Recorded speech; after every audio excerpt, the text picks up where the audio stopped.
Mi, mana tadi kitab yang ditaruh papi di atas meja? Ini khotbahnya udah hampir mulai, Mi. Mana cari dulu itu? Oke, Bapak Ibu Saudara-saudari yang sangat dikasihi oleh Tuhan Yesus, kita tunggu itu yang lagi cari Alkitab. Karena kita perlu Alkitab ini, karena salah satu dari inti pembicaraan kita mengenai firman Tuhan ini adalah Alkitab. Udah ketemu ya, Mi? Oke, ayo kita duduk. Bapa yang bertahta di kerajaan surga, yang kami sembah di dalam nama Putramu yang tunggal Tuhan kami siap Bapa untuk mendengarkan firman-Mu. Bapa, Engkau berbicaralah kepada kami masing-masing, sentuh hati kami, transform hidup kami Bapa, melalui apa yang akan Engkau sampaikan kepada kami. Biarlah Roh Kudus-Mu menyertai dan mengurapi kami semua Bapa. Terima kasih Bapa, di dalam nama Putramu yang tunggal, Tuhan kami, Yesus Kristus, kami sudah berdoa, mengucap syukur, haleluya, amin. Jangan dulu duduk, kalau masih berdiri. Oke, kalau duduk, mari kita berdiri karena kita akan membaca firman Tuhan, ayat emas yang akan kita bicarakan bersama-sama pada pagi hari ini untuk kemuliaan Tuhan. Ini dari Nehemia 1. Ayat 4 dan ayat yang kelima saya akan bacakan.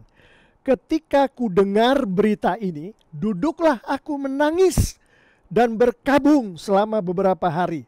Aku berpuasa dan berdoa ke hadirat Allah semesta langit. Kataku, ya Tuhan Allah semesta langit, Allah yang maha besar dan dahsyat, yang berpegang pada perjanjian dan kasih setianya terhadap orang yang kasih kepadanya dan tetap mengikuti perintah-perintahnya. Demikianlah firman Tuhan. Haleluya. Amin. Sekarang mari kita renungkan. Perhatikan judul daripada renungan firman Tuhan kali ini adalah membangun tembok. Jadi kita akan perhatikan ke kata tembok ini. Apa yang dimaksud? Bagaimana mengenai ini? Apa kepentingan Tuhan? Apa kepentingan manusia mengenai tembok ini? Nah, sebelum kita masuk ke dalam tembok, ada sesuatu yang ingin saya sampaikan terlebih dahulu, yaitu salah satu fungsi dari tembok yang Tuhan dirikan, memakai orang-orangnya, adalah untuk melindungi kehadiran Tuhan di tengah orang-orangnya, yang pada saat itu adalah bangsa Israel, bangsa Yehuda, yaitu bait suci Allah. Kita akan mulai dari orang yang dipergunakan Tuhan untuk membangun bait suci Allah ini. Namanya Salomo, dia anak dari Raja David. Raja Salomo lah yang dipakai untuk membangun bait suci. Jadi bait suci itu sudah jadi, lalu Salomo meninggal dan terjadilah perebutan kekuasaan pada saat itu. Dan kerajaan menjadi dua, terpecah menjadi dua. Yang pertama adalah kerajaan selatan yang dipimpin oleh anak Salomo namanya Rehabeam, dan kerajaan selatan ini kemudian dikenal sebagai Yehuda. Yang satu lagi, pecahan yang satu lagi dipimpin oleh salah satu panglima perangnya namanya Yerobeam.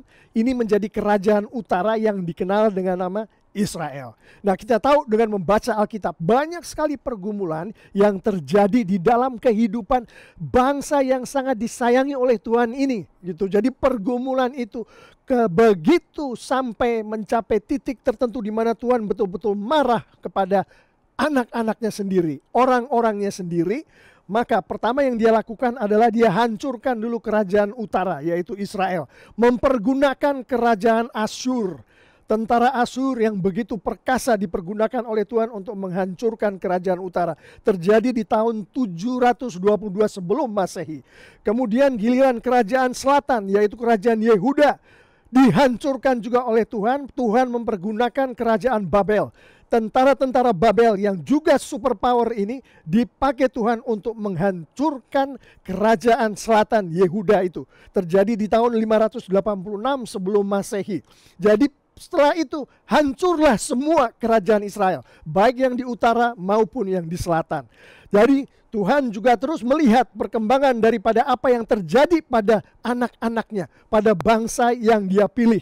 Sesuai dengan apa yang sudah Tuhan rencanakan, suatu ketika kemudian atas apa yang Tuhan inginkan untuk terjadi, dipakailah kerajaan Persia, salah satu negara adikuasa pada saat itu, dengan kekuatan militernya. Kerajaan Persia bekerja sama dengan kerajaan Medes, dipakai Tuhan untuk menghancurkan kerajaan Babel.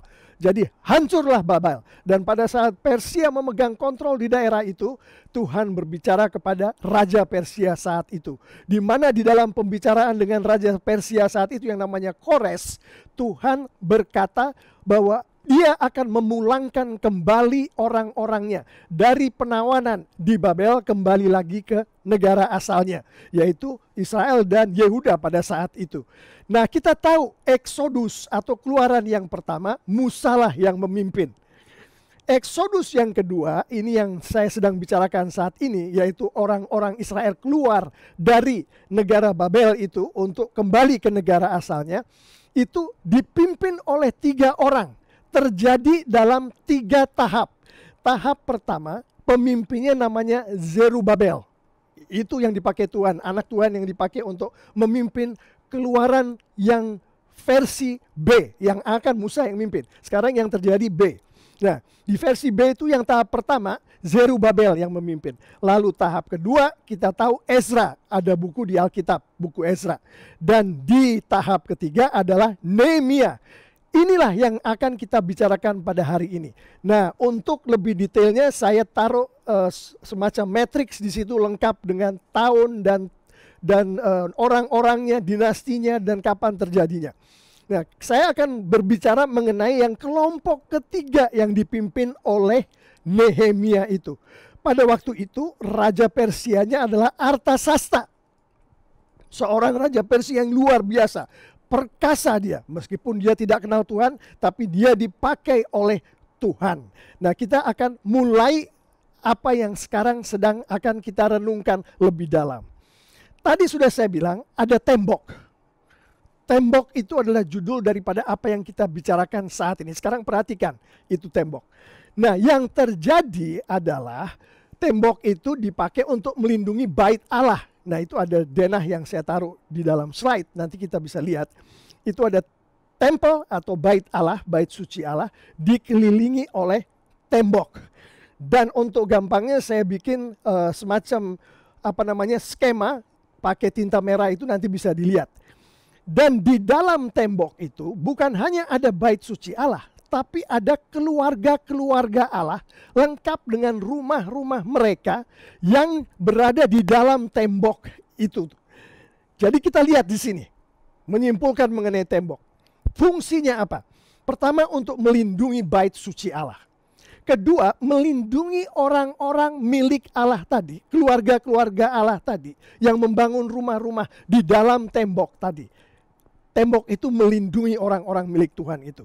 Dan yang ketiga adalah tembok itu memisahkan orang-orang milik Tuhan dengan orang-orang yang bukan milik Tuhan.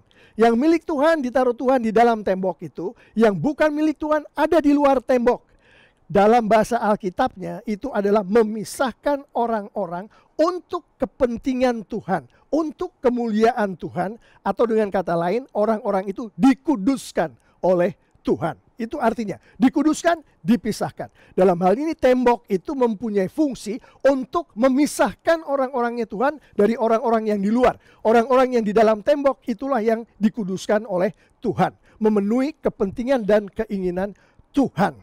Nah, tembok yang begitu penting ini, yang fungsinya 3 tadi, itulah yang saat ini sedang Tuhan masukkan ke dalam visi dan misi Tuhan untuk kemudian dia panggil anaknya untuk melakukan pembangunan atas tembok ini.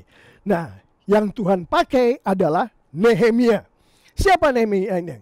Menurut orang-orang kebanyakan, Nehemia, kalau orang ngomong mengenai Nehemia, mereka akan berpikir, siapa sih Nehemia ini? Dia bukan pahlawan perang, bukan tentara, bukan jenderal.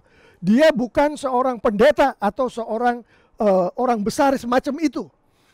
Bahkan setahu banyak orang di situ, dia itu si juru minuman atau dengan kata lain pelayan dari si raja gitu. Jadi pada saat itu orang-orang nggak ada yang mengira bahwa Nehemia ini adalah orang penting, orang yang hebat. Nggak ada yang mengira seperti itu. Itu menurut orang-orang. Nah, sekarang kita lihat Tuhan bilang apa mengenai Nehemia. Menurut Tuhan, Nehemia itu orang yang layak dia dipakai oleh Tuhan. Yang bilang itu bukan orang-orang, Tuhan yang bilang itu. Nanti kita lihat bagaimana saya bisa menyimpulkan seperti itu. Tuhan juga berpikir bahwa Nehemia adalah orang yang layak untuk memimpin bangsanya. Bangsa Tuhan, bangsa Israel, bangsa Yehuda itu. Jadi Nehemia lah yang dipakai Tuhan untuk membangun kembali tembok Yerusalem. Mari kita lihat kenapa sampai terjadi begitu Tuhan pilih itu. Kalau kita lihat garis keturunan dari Nehemia, dia itu berasal dari kerajaan selatan, dari Yehuda. Ada 2 suku Yehuda, ada 2 suku yang berada di kerajaan selatan itu, yaitu suku Yuda dan Benjamin. Si Nehemia itu dari salah satu suku itu gitu. Nama keluarganya adalah Hakalia. Pekerjaannya kita tadi sudah tahu, dia adalah juru minuman raja. Tuannya si Nehemia ini adalah Raja Artasasta, raja Persia yang luar biasa itu.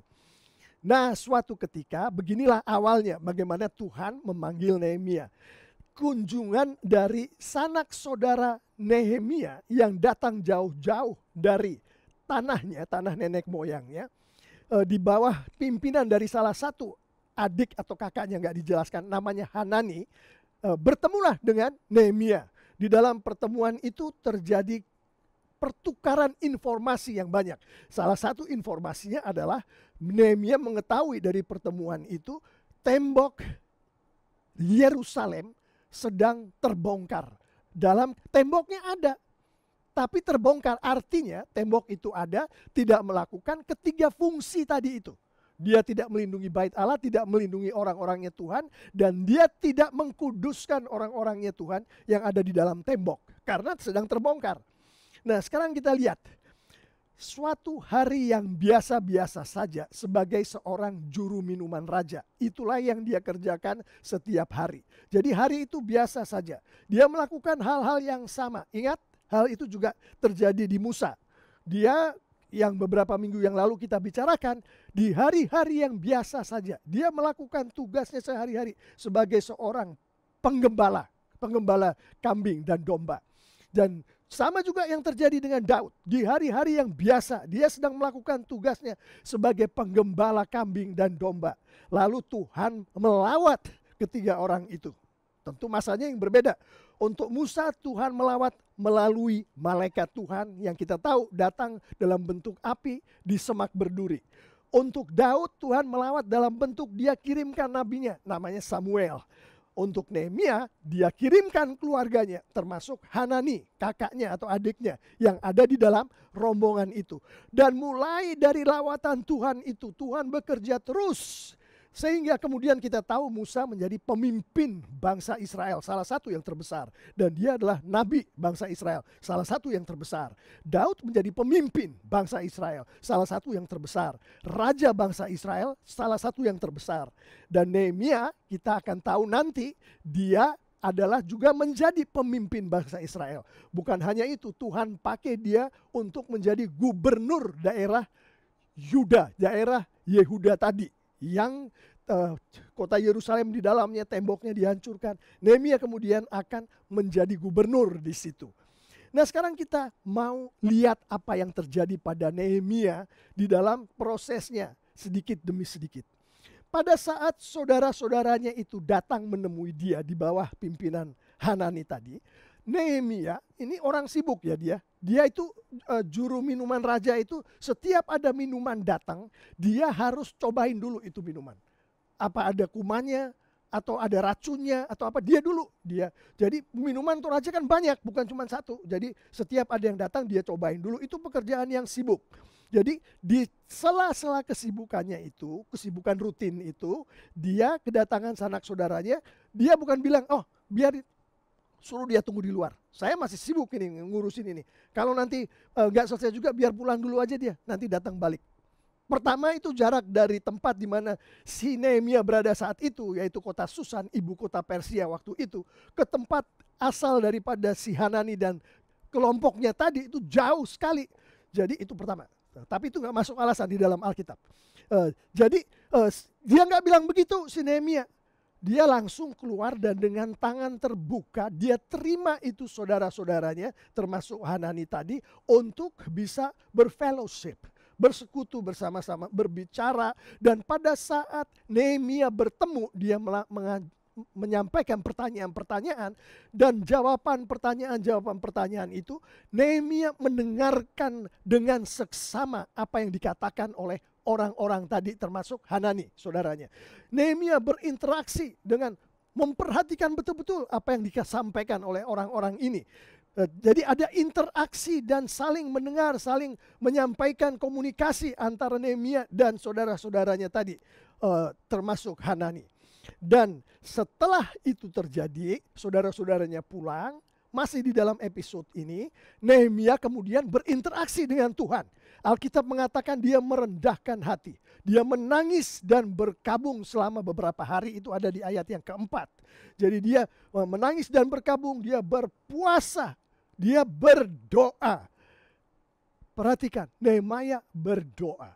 Itu dia mulainya di bulan Kislu menurut Alkitab.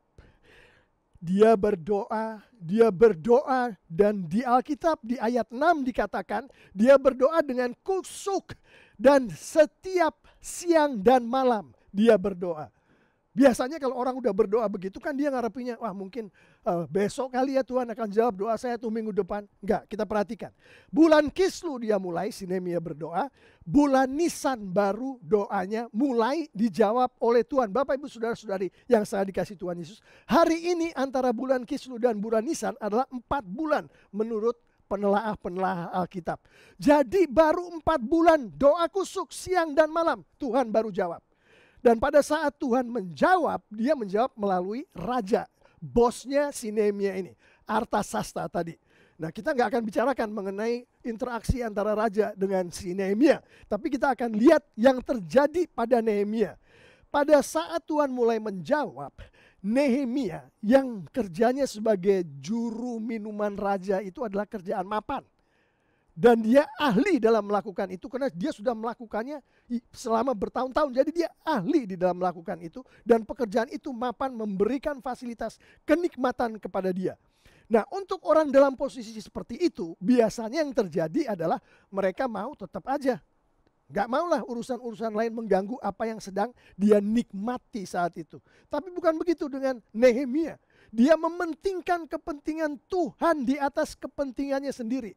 Dia mementingkan kepentingan Tuhan dan bangsanya di atas kepentingan dirinya sendiri. Itulah yang terjadi pada saat dia berinteraksi dengan Artasasta, raja Persia itu. Kedua, yang jelas-jelasan kelihatan dari apa yang terjadi di Nehemia adalah Nehemia kemudian meninggalkan kehidupannya yang nyaman tadi. Yang penuh fasilitas, apa yang dia mau raja akan kasih. Yang berpengaruh itu karena dia dekat dengan raja. Dia tinggalkan itu untuk dia mencari kepentingan Tuhan.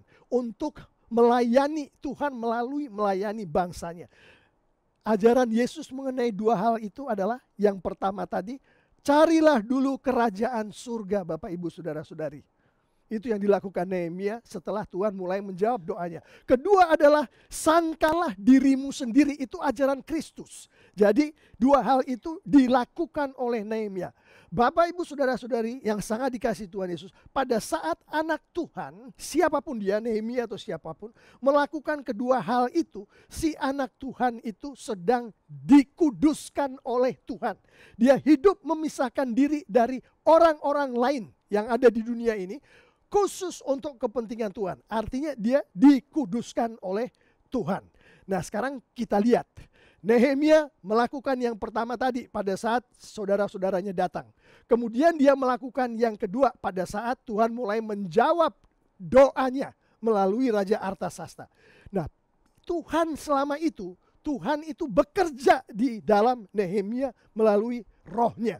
Dia memberikan visi dan misinya. Ini visi misi Tuhan nih kepada Nehemia yang mana kita tahu visi misi Tuhan adalah untuk membangun kembali tembok Yerusalem. Dan Tuhan juga bukan hanya memberikan visi dan misi, tapi Tuhan juga memberikan orang-orangnya Tuhan, bahkan yang bukan punya Tuhan, untuk supaya orang-orang itu mengerjakan visi dan misinya Tuhan. Dan Tuhan membuat visi dan misi itu terjadi. Dia pakai Nehemia, dia pakai orang-orang lain, termasuk anak-anak Tuhan dan bukan anak Tuhan, supaya visi dan misi itu membangun tembok tadi jadi. Dengan begitu kita melihat di akhir cerita kitab Nehemia ini bahwa Tuhan memakai dan memberkati Nehemia dengan luar biasa. Antara lain tembok itu jadi selesai dibangun. Antara lain Nehemia kemudian diberkati menjadi seorang gubernur yang sangat berpengaruh dan berkuasa di Yehuda. Demikianlah firman Tuhan hari ini. Ambil nafas dulu. Kita akan melihat penerapannya. Untuk penerapannya, saya akan ganti judulnya. Bukan Nehemia membangun tembok, tapi kita semua, Anda dan saya, membangun tembok. Tadi kita sudah bicara mengenai tembok itu. Ada tembok, di dalamnya ada bait suci Allah, di dalamnya juga ada keluarga-keluarga Allah. Nah, banyak orang begitu kita ngomongin mengenai hal-hal seperti ini bilang, itu zamannya si Nehemia Pak Pendeta. Sekarang beda. Sekarang udah gak ada lagi Nehemia itu yang dimana gak ada tembok Yerusalem, kagak ada sekarang Pak Pendeta. Tunggu dulu, mari kita lihat. Kalau kita lihat konteks Alkitab, terutama konteks perjanjian baru. Apakah bait suci Allah itu masih ada hari ini? Jawabannya, it's here, masih ada. And it's well and alive. Dan dia, si bait suci Allah itu hidup dan perkasa. Bentuknya untuk kita-kita yang adalah anak-anak Tuhan adalah Roh Kudus Tuhan Yesus yang ada di dalam diri kita. Jadi kalau kita ngelihat gambar tadi, skema yang merah tadi yang ada bundaran-bundaran di dalamnya, bait suci Allah itu berada di dalam keluarga-keluarga Allah. Dan seperti di dalam perjanjian lama tadi, ada tembok yang melindungi, bait suci Allah dan keluarga-keluarga Allah ini dilindungi juga oleh tembok. Tembok itu namanya firman Tuhan, firman Allah. Jadi perhatikan, ada tembok itu, firman Tuhan. Dan fungsinya sama dengan tembok Yerusalem tadi. Pertama untuk melindungi bait-bait Allah tadi, yaitu Roh Kudus yang ada di dalam diri anak-anak Tuhan itu. Kedua untuk melindungi orang-orang milik Tuhan, yaitu keluarga Tuhan, yaitu keluarga dari gereja Tuhan. Keluarga, kelompok-kelompok kecil, sekolah minggu, care group, semua itu orang-orang milik Tuhan. Dan juga untuk mengkuduskan, memisahkan orang-orang milik Tuhan dengan orang-orang yang bukan milik Tuhan. Saya ulangi, penting sekali ini. Tembok itu hari ini adalah firman Tuhan. Dia berfungsi melindungi bait-bait Allah, yaitu kita-kita semua ini anak-anak Tuhan. Dia berfungsi melindungi orang-orang milik Allah. Keluarga kita yang adalah milik Tuhan. Kelompok-kelompok kecil kita yang adalah milik Tuhan. Dan dia, firman Allah ini berfungsi untuk mengkuduskan anak-anak Allah. Pertanyaannya sekarang, siapa yang dipanggil Tuhan untuk menjadi pengelola tembok ini? Kalau dulu Nehemia, hari ini siapa yang dipanggil Tuhan untuk menjadi pengelola firman Tuhan? Selamat, congratulations Bapak Ibu Saudara-saudari yang sangat dikasihi Tuhan Yesus. Kalau Anda mendengar firman Tuhan hari ini, maka yang sedang dipanggil oleh Allah untuk melakukan perawatan tembok, perawatan firman Tuhan itu adalah Anda dan kita semua yang mendengarkan. Mungkin kita bukan seorang pahlawan.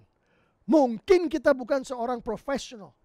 Orang-orang mungkin bilang kita adalah orang-orang yang biasa-biasa saja. Tapi Tuhan katakan seperti dia katakan kepada Nehemia, engkau anak-anakku yang memiliki Roh Kudusku di dalammu, layak aku pakai. Engkau anak-anakku yang memiliki Roh Kudusku di dalammu, layak memimpin kelompok-kelompokku, layak memimpin keluarga yang aku berikan kepadaku, layak memimpin kelompok kecil, care group atau sekolah minggu yang aku percayakan kepadamu. Tuhan memanggil Anda, saya, kita semua untuk menjadi pembangun tembok itu, atau dengan kata lain pengelola firman Tuhan. Tuhan mau kita menjadi pemimpin. Kenapa Tuhan begitu Pak Pendeta? Kita lihat sama dengan yang terjadi di Nehemia. Ada garis keturunan. Kalau Nehemia tadi garis keturunannya adalah dari kerajaan selatan, maka kita garis keturunan kita adalah dari pemilik kerajaan surga. Itu garis keturunan kita. Bukan yang dibilang orang-orang siapapun juga. Bahkan ada orang yang gak tahu papinya siapa, maminya siapa. Tapi Tuhan bilang, engkau adalah garis keturunanmu adalah garis keturunan aku. Pemilik kerajaan surga. Kita adalah keluarga anak Tuhan Yesus. Kita keluarga Tuhan Yesus. Pekerjaan kita adalah pelayan Tuhan Yesus, murid Tuhan Yesus, dan Tuhan kita yang kita sembah, Raja kita adalah Tuhan Yesus sendiri. Nah, sekarang seperti Nehemia, perhatikan yang terjadi di dalam kehidupan kita. Mungkin suatu ketika seperti kunjungan-kunjungan saudara Nehemia tadi, ada kunjungan-kunjungan atau kejadian lain yang Tuhan taruh di dalam kehidupan kita. Kita harus sadar pada saat itu terjadi. Mungkin kabar yang dibawa adalah bentuknya pujian. Oh, saya mau bersyukur karena Tuhan melakukan ini di dalam kehidupan saya. Tapi mungkin juga bentuknya pergumulan. Aduh, ini begini nih, ada pergumulan di sini nih. Ada banjir nih, ada kena sakit COVID nih, ada segala macam. Mungkin seperti itu. Perhatikan apa yang terjadi pada Nehemia tadi. Saya akan ulangi. Harinya hari yang biasa saja, rutin-rutin saja. Tapi mungkin Tuhan suatu ketika dalam kehidupan kita melawat kita melalui orang yang ada di dalam kehidupan kita atau kejadian yang sedang kita alami di dalam kehidupan kita. Nah, sekarang Bapak Ibu Saudara-saudari yang sangat dikasihi Tuhan Yesus, belajar melalui Nehemia tadi. Pada saat seorang dibawa Tuhan, pada saat kejadian terjadi atas kehendak Tuhan atas kita, maka dengan tangan terbuka terimalah itu. Entah itu pujian, entah itu pergumulan, terimalah. Seperti yang Nehemia tunjukkan kepada kita, Tuhan yang ngajarin itu. Kedua adalah pada saat orang itu kita terima, kejadian itu menjadi bagian dari hidup kita. Kita terima artinya, maka berinteraksilah dengan orang itu, dengan kejadian itu. Taruh diri kita di situ. Contohnya untuk yang sedang kebanjiran misalkan. Ada orang datang, gak langsung ya ini lagi pandemi COVID. Tapi lewat WA, ya kan? Bisa kan? Lewat doa di Zoom bisa datang kehidupan kita. Nah pada saat itu dengerin betul-betul. Dan berinteraksilah mungkin dengan orang yang bersangkutan atau melalui koordinator yang ada di TLCC. Nah jadi mendengar dan berinteraksilah dengan sesama. Kemudian seperti yang dilakukan Nehemia, berinteraksilah dengan Tuhan. Jadi melalui merendahkan hati, mungkin kita turut berduka cita atas apa yang terjadi dengan teman kita yang kebanjiran itu. Kita kemudian berpuasa, kita kemudian berdoa. Itu tadi kebanjiran salah satu contoh. Ada banyak lagi contoh, bahkan pujian itu pun bisa jadi contoh. Dan pada saat kita berdoa, ingat untuk Nehemia 4 bulan ya. Untuk kita mungkin lebih lama lagi atau lebih cepat. Tapi 4 bulan lah kira-kira begitu.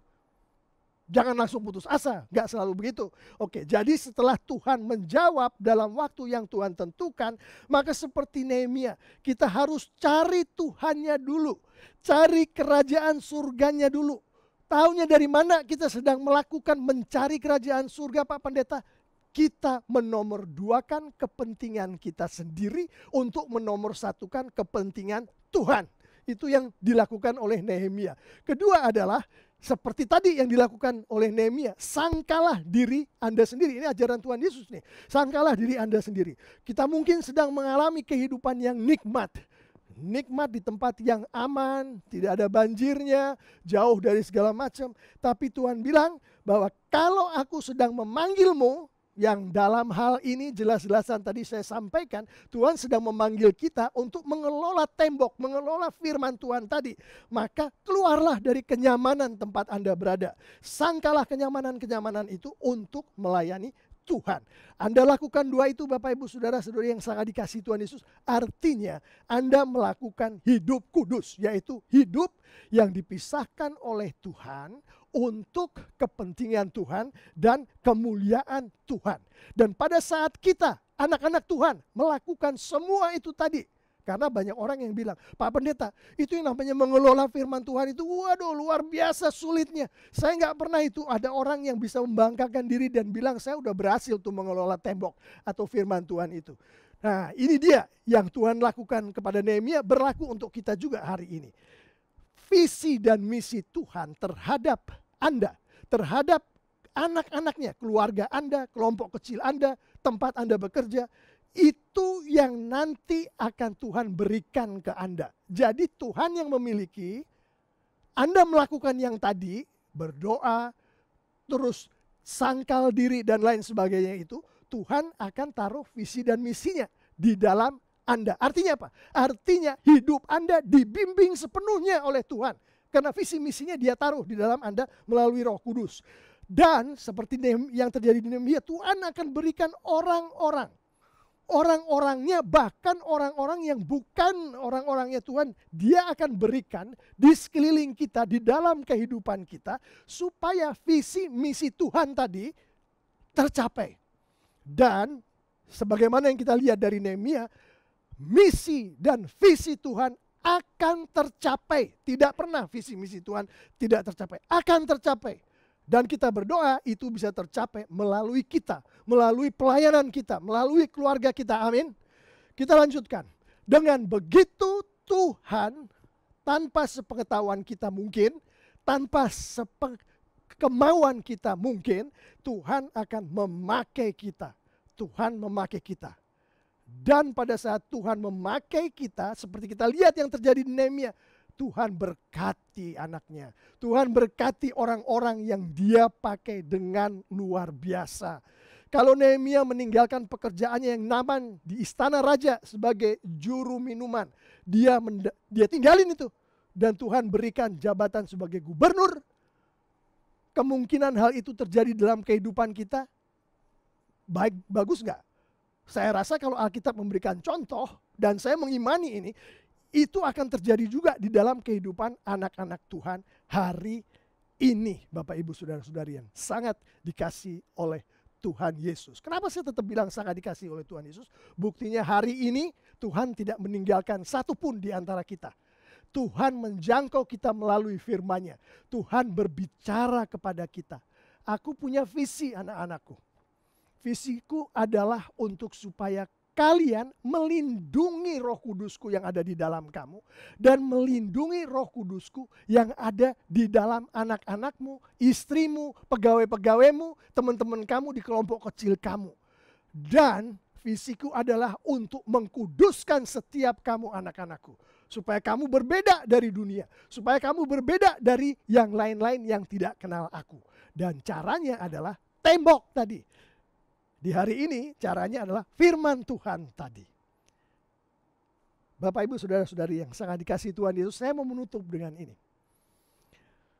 Believe it. Berimanlah bahwa pada saat ini juga Tuhan sedang berbicara kepada Anda dan Tuhan memanggil Anda untuk menjadi pengelola-pengelola tembok, pengelola-pengelola firman Tuhan.